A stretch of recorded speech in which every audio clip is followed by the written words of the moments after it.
Welcome to the Nerd Party. Oh, Miles here.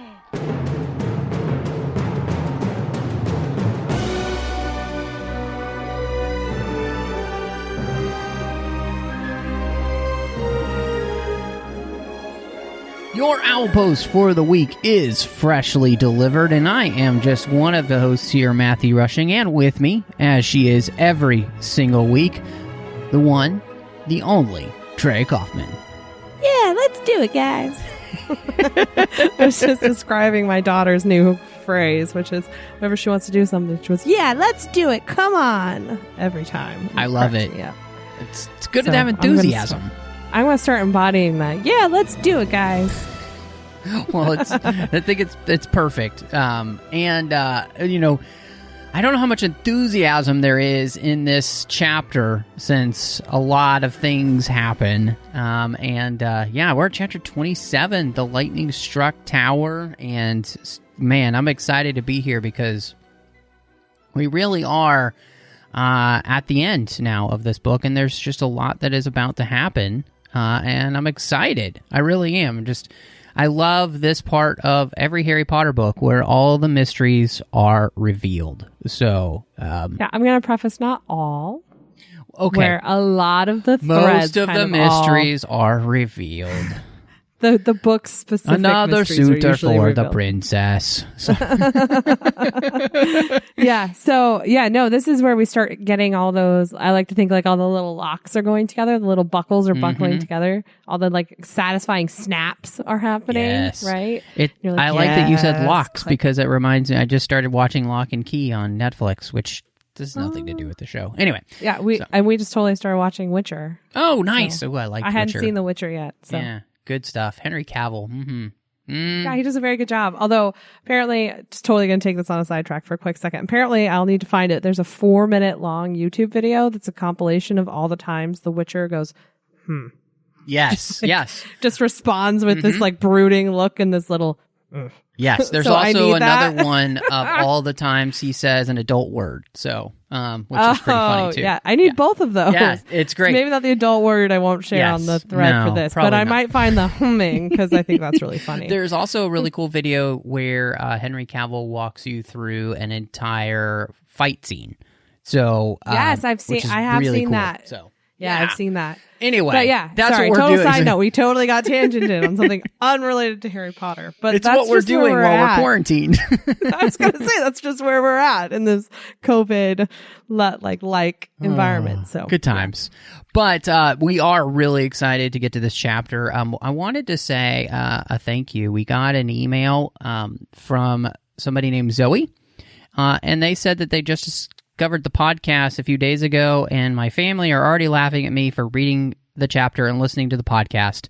10 out of 10 would recommend. So thank you so much for, emailing us, Zoe, and finding us. We are so excited that people are enjoying the show. It's been a blast for us, and honestly, I can't believe we're getting to the point where we're going to be done this year, Drea. That's crazy. We're not going to be done this year. Close to.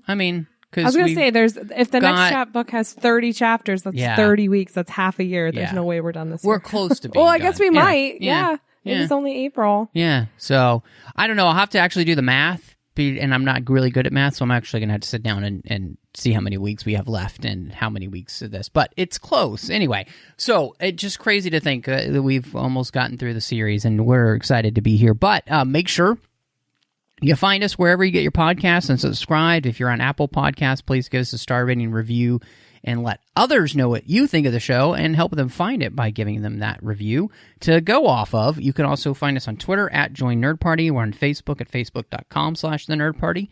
So you can like and follow us on both of those places. You can also catch us at thenerdparty.com, where you can go to the contact section, and like Zoe, you could send us an email. So we love all of those places for you to get in contact with us. And I also had a reach out on Instagram telling us how awesome and that they're caught up. And I think it was Caro is the name, Caro. Nice. They reached out and said they're listening. They're excited. They like having this during this quarantine time too, because they are in Germany. And so they wanted to say hi and thank you. So I think that, it's great. There's lots of ways to reach out. So keep Yeah. Sending it our way. And there was a Caitlin on Instagram who had reached out to me as well, and she is really enjoying the podcast too. So, yeah, thank you so much. All the places that you've been finding us. We love it. It's so much fun. Yeah. Okay, so the lightning struck chapter, they've gotten back to Hogsmeade. Harry has concentrated more than he has ever concentrated on a place before, a destination, and with determination, and they have traveled back, and Harry realizes that Dumbledore is not doing great, and I think one of my favorite parts of this entire chapter is Dumbledore making the joke, saying, that potion, it was no health drink. He actually, this whole chapter until like the very, very last piece, even as he talks to, as we get into, and he has some of these more dark the conversations that could be very dark, he still kind of keeps a fairly lightheaded tone. He keeps a fairly jovial tone. He's kind of like, I feel like he's a little bit like on cloud nine that he's got this Horcrux, right? Which Harry actually says at this point. He's like, we did it. I can't believe we did it. We actually did it, right? I feel like some of Dumbledore's feelings are along the same lines. He's just expressing them in his old Dumbledore-like way, and that he's making little quips that are super lighthearted. Well, and I think it's great, but Harry realizes that, I mean, because Dumbledore kind of like almost falls to the ground, and Harry's trying to help him, and he's like, you stay here and I will go get help. And so Dumbledore is telling him, not Madame Pomfrey, I need Severus. You need to bring me Snape. And Harry's like, he has to correct him twice. Yeah. Right? Because Harry's like insistent on getting Madame Pomfrey. And he's like, no, Snape. Again, I'm going to say Snape. Yes. And so luckily, Madame Rosmerta comes out and sees them, and she is really distraught. And part of that is because the two of them, Harry and Dumbledore, have not noticed that hanging over Hogwarts is the Dark Mark. And this immediately gets Dumbledore into action. He's like, Rosmerta, I need your brooms. And she's like, they're inside. And I love Harry just acioing her brooms like immediately. Dumbledore asks her to get a message to the Ministry, and he tells Harry to put on his cloak, and they book it towards Hogwarts, so it's really interesting, too, because this flight towards Hogwarts, Harry is feeling very worried. He's frustrated. He's kind of like scared in some ways. And yet, Dumbledore feels, he can even sense that he feels completely like reinvigorated. It's almost like somebody had given him a stimulant the moment he saw that Dark Mark. And he's looking a little bit better. And I love that the scaredness in all of this is that Harry's worried, is he going to be indirectly or, directly responsible for more friends' deaths? And I just think that's something that it feels very natural for Harry to be feeling like this as they're speeding towards Hogwarts, having no idea what they're going to find. Yeah, there's a couple of things that you said that I found really interesting. And one, it's the fact that I feel like Harry acioing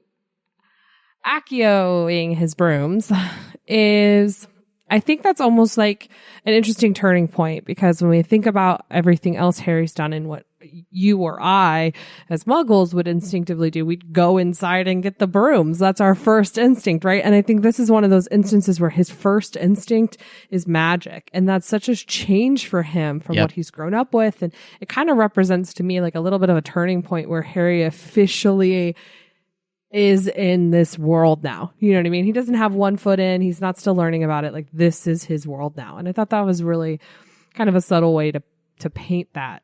And I do love that, we talked a little bit about this probably off of line before, but this chapter is huge and there's a lot that happens in it, but we don't really get to process much that what happens in this book. And so this flight from Hogsmeade back to Hogwarts is kind of the only opportunity for processing what's happening that we get. And so this little window into Harry concerned about his friends, how long have we been gone? Did they have enough luck? Did they take it in time? What's going on? Are my friends going to die? What's happening? That is kind of the only mental and emotional processing we get in the rest of the chapter. So I thought that was really, there's one tiny little snippet we get later on, but for the most part, we don't really get that thought. So it's so important to really absorb that here, because there's going to be just a lot happen. Like a lot happens for the rest of this chapter. Yeah. So, yeah. Well, and this was a really cool thing too, because we know that you cannot just fly into Hogwarts and fly out. You have to find some other way to get in. And so what I thought was really interesting was just watching, as Harry watches, Dumbledore kind of muttering something under his breath, and he's realizing Dumbledore is undoing all the enchantments that he himself has put around Hogwarts so that they can get there as fast as possible, which is just fascinating to see, because obviously, and I think this is one of those moments where you realize just how worried Dumbledore is that he would be doing this, like that we need to get there as fast as possible. Right. You understand the severity of what's happening based on his actions. It's the same thing that when a kid falls down, they respond to that when the parents go, oh my gosh, and freak out and run over there. The kid is not responding to falling down. They're responding to how that parent is reacting. And here's sort of that played out, right? Dumbledore is reacting in such a way that he's taking down these enchantments so they can get there, which kind of almost instills a little bit of panic in Harry. Not a lot, but just a little bit, right? And I know it would instill some panic in me. Yeah, no, absolutely. And it is really interesting because they get to the ramparts of the school and they land, and there is a door to a spiral staircase that leads back down to the castle. So unlike the movie where they land in the astronomy tower, they land in a different part of the castle. And Harry is told by Dumbledore, I want you to go wake Severus. And Harry's like, and he's like, you swore to obey me, now go. And Harry is going towards the door, and somebody bursts through the door shouting Expelliarmus, and the next thing Harry knows is he can't move at all, and Dumbledore's wand has gone flying over the ramparts, and Harry realizes that the last thing that Dumbledore has done has been to freeze him so he can't move. Under his invisibility cloak. Yeah, exactly. Yeah. At the sake of him being disarmed. Yeah, I thought that was so interesting because I love how we kind of ration our way through it too. We have to rationalize it, right? He hears this Expelliarmus and he's frozen and he's like, wait a second, that's not what that spell does. Like, what is happening? And he kind of has to piece it together. And we learned that that's the last thing, the last spell, if you will, the last magic that Dumbledore is able to cast before all this starts. And it's interesting too because then bursting through the doorway is Draco. Well, and this is what makes this so much better than the movie, is that, one, Harry is under the invisibility cloak, so nobody can see that he's there. And the fact that he can't move. The fact can't do he anything. Literally can't do anything. Whereas in the movie, it's like, in the movie, he's forced to have a mature sense of self-control of what's happening. And in this case, Dumbledore has removed that choice from the situation and has forced Harry to not do anything, knowing that Harry would do everything in his power to change what's about to happen. Yep. And he knows that the best thing for Harry to do is not do anything. Right. And that he can protect Harry because Harry is not going to make it out of the situation alive if he does anything. Yep. Well, and again, this is one of the places where the movies never use the invisibility cloak, and this is where it really comes into play how important it is that they have the invisibility cloak. And so, because Harry can't be seen in the first place. So, yeah, absolutely. I think this is the thing that I really love about this. And so Draco bursts through the door, and this is where everything that Draco has been up to finally gets laid bare, which is that, he's let Death Eaters into the school. And, this is something that Dumbledore thought was, pretty smart, that it happened right under his nose, and he didn't really think this was possible. And what was also fascinating is that, Draco says that he's going to kill Dumbledore, and him and Draco start to have this kind of like argument about whether or not he's going to kill him or not. And it's a fascinating thing because really Dumbledore is kind of able to disarm Draco from his thoughts of actually killing somebody because he points out how sloppily he's been doing the job of trying to kill Dumbledore in the first place this whole time with, this necklace and the mead and everything, and just how not so well thought out all of that has been, and how the chances of that working are like 1 in a billion. So if he had really, wanted to kill Dumbledore, is his heart really in it? So there's a couple really interesting things that happen here. I think the reason that Harry is hearing, I think that Harry hearing this all wrap up is very important, right? Because he's been fixated on this the entire year, and he's both getting vindicated and sort of chastised all at the same time in this conversation, right? Because even during part of this, we come to find out that Dumbledore totally knew what was happening. He knows what Draco's up to. He knows he's been trying to kill him. And then he explains why he did nothing about it. Right? And it was to protect Malfoy. It was that if Voldemort found out that Dumbledore knew what was happening, that he would kill Malfoy. And he didn't want to curse him, right? Like he's being kind to him by letting him attempt to kill him, I guess. And I think hearing that level of sort of mercy, which is something kind of comes up later in this conversation as well, is so important for Harry to hear. Like, you have to show your enemies kindness, right? Like that is what you have to do. I also think this is kind of the only other opportunity Harry gets to really process anything because, Dumbledore asks Draco, there is a dark mark. Has someone died here tonight? And he goes, yeah, there was somebody who died. I stepped over a body. And so Harry goes, oh my God, it's a body. Who could it be? And he starts sort of going into that mind and then gets shut down as soon as further of this Draco story or saga. I like to think of this as a saga. It's the whole book. Mm-hmm. The Draco saga continues to sort of be explained and played out. We find out every detail of how this has happened, both from Dumbledore and from Draco, but this is that other little moment of processing that we get, that little anxiety that Harry gets to think about is like, oh my gosh, someone did die. Who died? Oh no, what do I do? And so that I thought was really interesting too, in this moment. I think the interesting part is that Dumbledore nor Harry had sort of figured out how Draco was enacting most of what was happening. And even Dumbledore, I think, was honestly impressed by how he was able to execute these poorly executed assassination attempts. But, and the fact is that Harry could instantly sort of feel guilt over it. Because Draco has used the Imperious Curse on Madame Rosmerta, and they've been communicating using enchanted coins, just like Dumbledore's army did previously. And he even says that's where he got the idea. Yeah, which is fantastic, that he knows a good idea, at least when he sees it.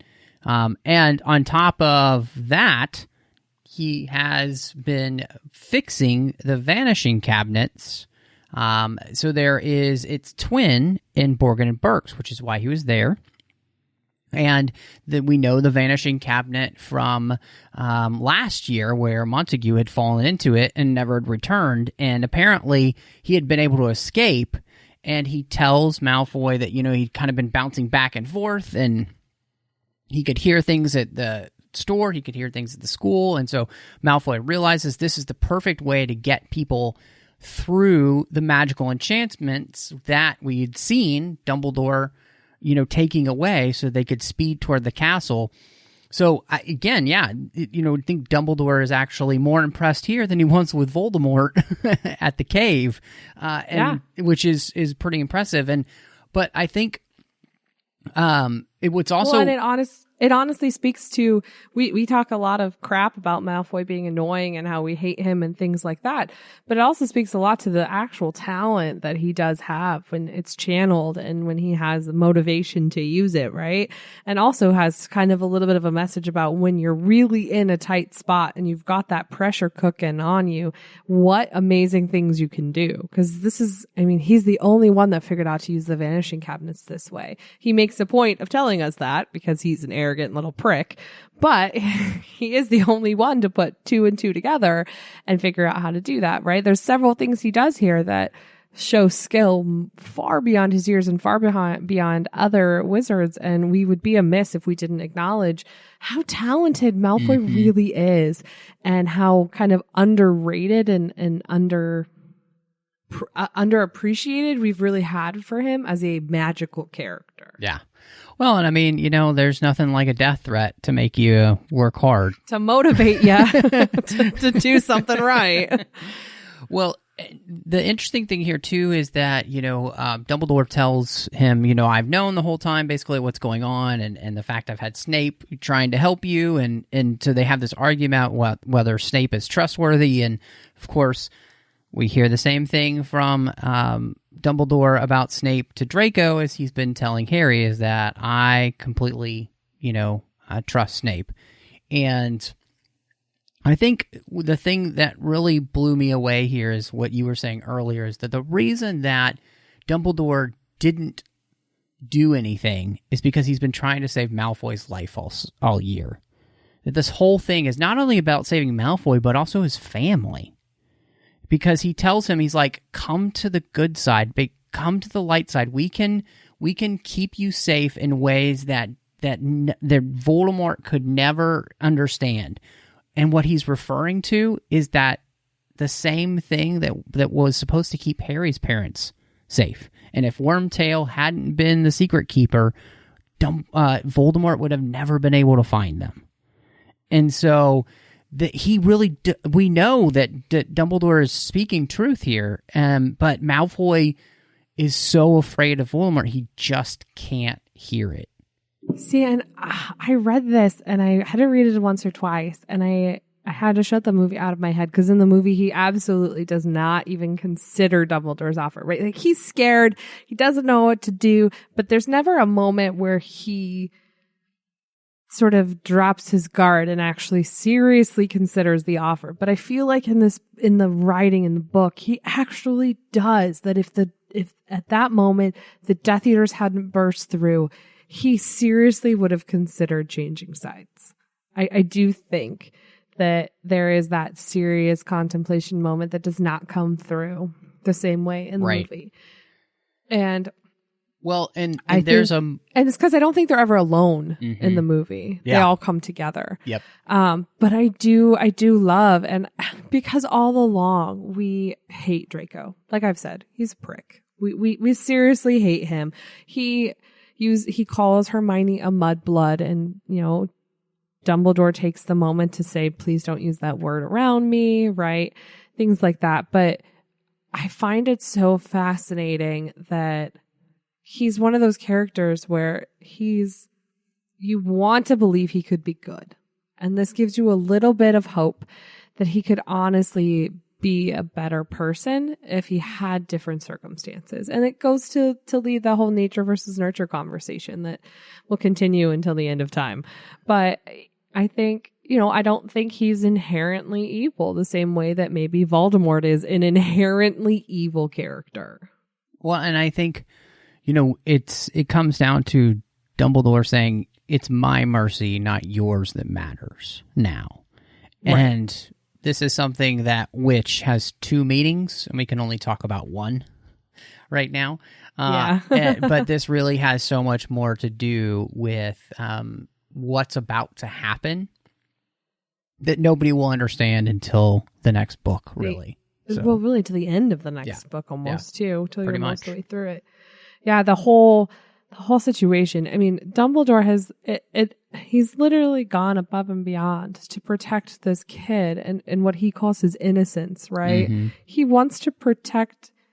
It says something. I think he says something to the effect of, like, killing someone is not nearly as easy as those who are innocent feel. Like, he's basically telling Draco, this wasn't as easy as you thought it was, is it? Which tells me this is not a part of who you are. Right. Yeah. And I thought that it was so insightful. And I think part of it is I don't think anyone in Draco's life has really been done or had. I think this conversation with Dumbledore is the first time anyone's had a conversation like this with Draco ever. Yeah. Where they're understanding and they're patient and they're kind but direct and they call him out and, that they believe in him and they see good in him. Like, I don't think anyone has ever had a conversation of that style with Draco ever in his life. And I think for him, he's just like, what is happening to me right now? I get this impression that he's like, whoa. And I think it's good for Harry to see this because I think Dumbledore knows, and as readers, we know that there are two people that Harry three really, that Harry has the biggest beef with in this book. Voldemort, which I think we can all agree is rightfully so. I think that one's have a vendetta against that one. That one's justified. Snape, which the jury's kind of still out on, and Malfoy. And I think being able to sort of shut down one of these obsessions of, I don't want to say hatred, but of just this vendetta against them or this feud, being able to see it play out and him sort of shut this down, I think is good for Harry. And I think it's good for us as readers to see another side to him and to see Harry see another side to him. Frozen petrified under an invisibility cloak nonetheless, but it allows Draco to be vulnerable and Harry to still experience it. Yeah. And I think, this is the thing where you're right. You can see where Harry would most likely have some pity on Malfoy, the same way that earlier in the book he had pity on Voldemort. Yeah. And so, and I think you're absolutely right in calling out, this is a moment where we can see that Draco is not really as bad as he wants to be known as. This has really all been about doing this because he's being made to do it. Choice. Yeah, he has no choice. This is about his lack of choice and that, he's doing this from I die, my family dies. Right. Like, this is my choice, is we die or we say no. And, that the fact that he's even in that position in the first place was not a choice of his own, right? His parents elected to side with Voldemort and have, that he was set up in this situation and had to make do.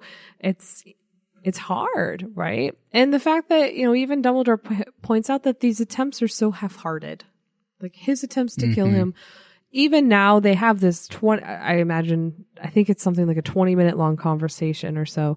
And he hasn't killed him. And he even calls it out. Like, if you were going to kill me, son, as soon as you disarm me, you would have killed me. We never would have gotten this far. I never would have gotten a word. Villains don't actually monologue.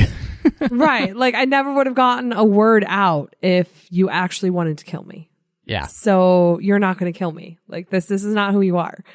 And so I think it's so interesting we get to see that and see that explained out, and we get some sympathy for a character that up until now we pretty much just hated his guts. And we can still hate his guts, but I think this is one where the same empathy, like you pointed out, he had watching Tom Riddle's story. I think he now has to experience that with someone who maybe is a little more worthy of that empathy.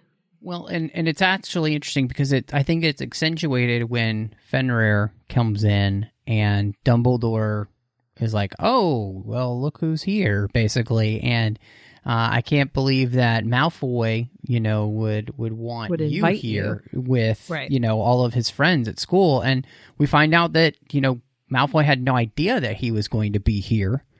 And he had no idea he was going to come. And of course, why would he miss a chance to, come bite little children because he's just insane?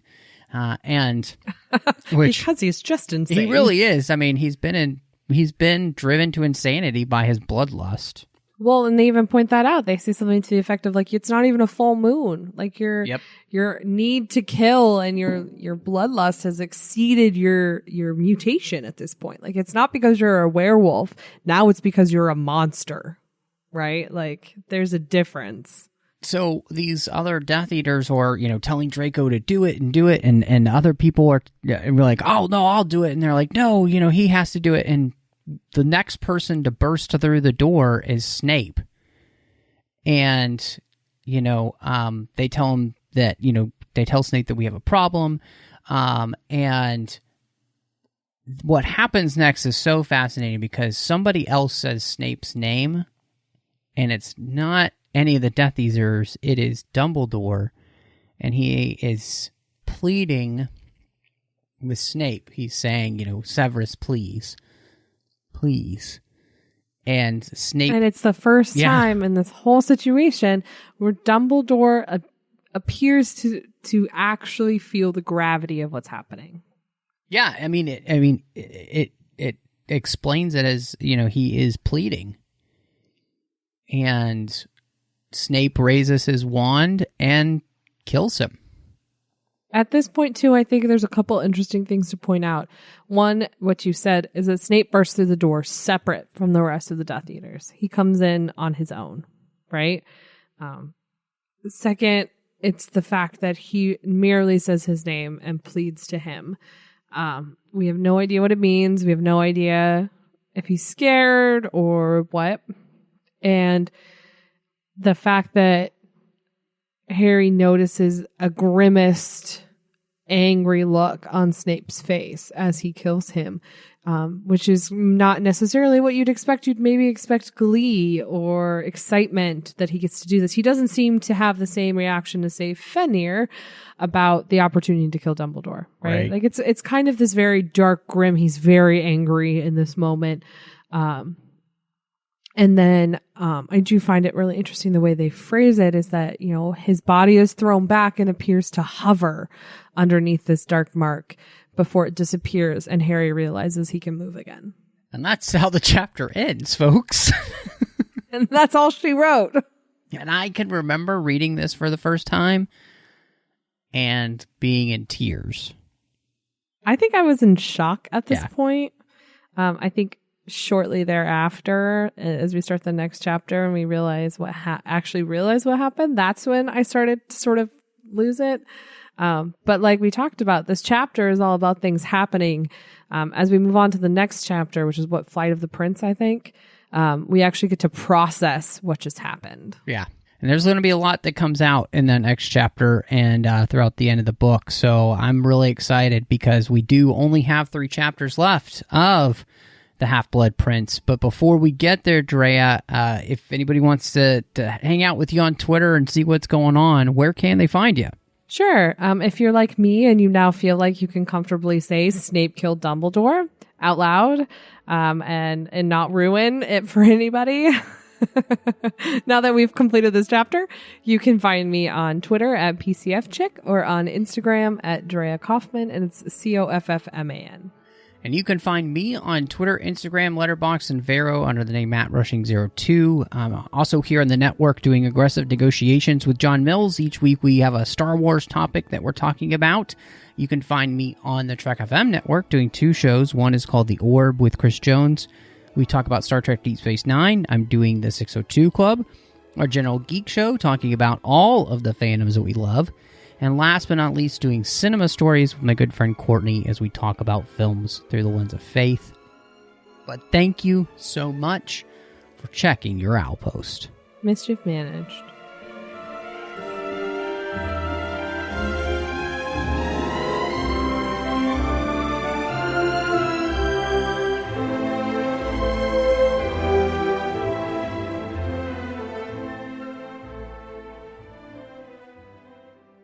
Join the revolution. Join the Nerd Party.